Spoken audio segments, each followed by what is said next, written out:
क्या इजराइल लंबे ऑपरेशन को सस्टेन कर सकता है? 40 दिन ऑलरेडी हो चुके हैं, कितने दिन और? आईडीएफ की नई डेडलाइन बताती है कि 3 हफ्तों में हमास का सफाया होगा। वहां बारिश ऑलरेडी शुरू हो चुकी है, बर्फबारी भी शुरू होने वाली। जंगी मोर्चे पर गाजा में आईडीएफ की 3 डिवीजन है और उसने अगले 1 साल की भी प्लानिंग बनाई है। सवाल सिर्फ दक्षिण गाजा में ग्राउंड ऑपरेशन का नहीं, बल्कि बंदूकों का संकट भी गहराता जा रहा है।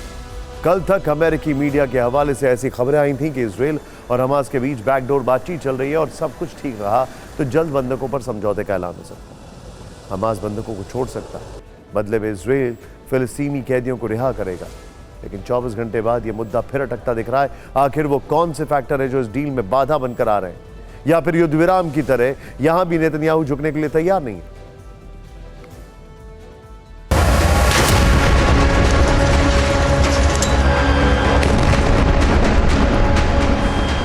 40 दिन से जारी गाजा जंग के बीच बंधक संकट सुलझते सुलझते फिर उलझता दिख रहा है।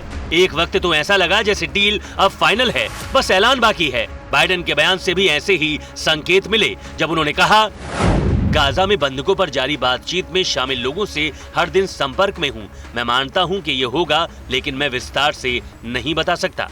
गाजा में इजराइल के एक्शन पर बाइडेन की नजर है। उन्होंने बंधकों की रिहाई पर भी नेतन्याहू से बात की। इस बीच बंधकों पर नेतन्याहू का बयान भी आया। उन्होंने कहा, बंधकों की रिहाई से जुड़ी डील की जानकारी तभी सार्वजनिक की जाएगी जब कुछ ठोस बात होगी और हमारे पास कुछ बताने के लिए होगा। यानी बेंजामिन नेतन्याहू का बयान बाइडेन से अलग और उनकी उम्मीदों को झटका देने वाला है। ऐसे कई फैक्टर हैं जो बंधकों को छोड़े जाने के लिए हो रही बातचीत में रुकावट है। आइए उसके बारे में जल्दी से जान लेते हैं। सबसे बड़ा फैक्टर, रिहा किए जाने वालों के नामों का सत्यापन बड़ी चुनौती है। कौन होंगे वो? हमास से जुड़े कैदी इजराइल छोड़ना नहीं चाहता। हमास के पास कितने बंधक हैं इसकी पूरी जानकारी है। गाजा में इस्लामिक जिहाद के पास भी बंधक हो सकते हैं। हमास समझौते को पूरा कर पाएगा, इसमें संशय। गाजा में संचार व्यवस्था ठप होने से दिक्कत है, क्योंकि हमास के सदस्य कतर में अपने आकाओं से बात नहीं कर पा रहे। ऐसे में वार्ताकारों को सभी पक्षों तक संदेश पहुंचाने और समझाने में कई दिन लग सकते हैं। इजरायली सेना का उत्तरी गाजा के अल शिफा हॉस्पिटल पर कब्जा हो चुका है, लेकिन हमास खामोश है। सोचिए जरा, हमास की तरफ से उस तरह के जवाबी हमले नहीं हो रहे हैं जिसकी धमकियां दी जा रही हैं। ऐसे में सवाल उठ रहा है कि क्या हमास अपने ऑपरेशन को जानबूझकर टाल रहा है? लेकिन हमास ऐसा क्यों करेगा?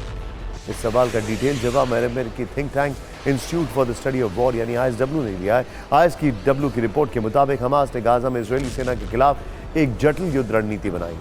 हमास ने इजरायली सेना को गाजा पट्टी में उलझाने के लिए 5 प्लान तैयार किए हैं। धीमे युद्ध की रणनीति का पहला प्लान है युद्ध को लंबा खींचना। धीमे युद्ध की रणनीति का दूसरा प्लान है गुरिल्ला वॉर। हमास का तीसरा प्लान है इजरायली सेना को थकाओ और मारो। हमास का चौथा प्लान है क्षेत्रीय ताकत बढ़ाना। हमास का 5वां प्लान है वैश्विक समर्थन जुटाना। हमास क्या चाहता है?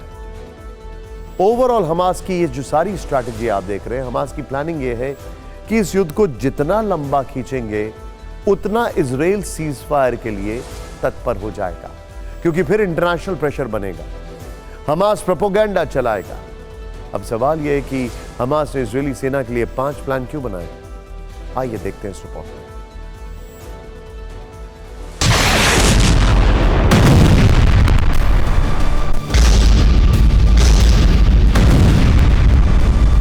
हमास का पहला फोकस है युद्ध को लंबा खींचना। हमास चाहता है कि इजराइल को लंबे संघर्ष में फंसाया जाए, जिससे इजराइल की मजबूत छवि और अर्थव्यवस्था को नुकसान हो। हमास का दूसरा प्लान है गुरिल्ला युद्ध। हमास एक रणनीति के तहत इजरायली सेना से आमने सामने की लड़ाई में नहीं उलझना चाहता, इसलिए वो छिपकर हमले कर रहा है।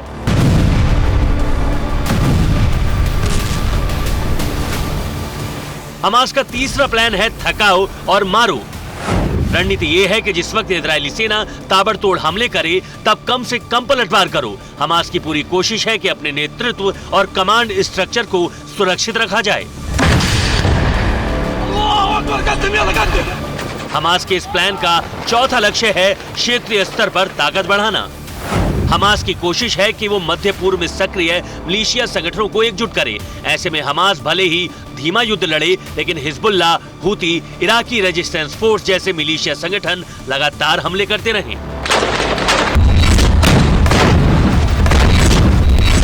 इसी रणनीति के तहत पिछले एक हफ्ते के दौरान इजरायली ठिकानों पर इन मिलिशिया संगठनों के हमलों में तेजी आई है। हमास का 5वां प्लान है वैश्विक समर्थन हासिल करना।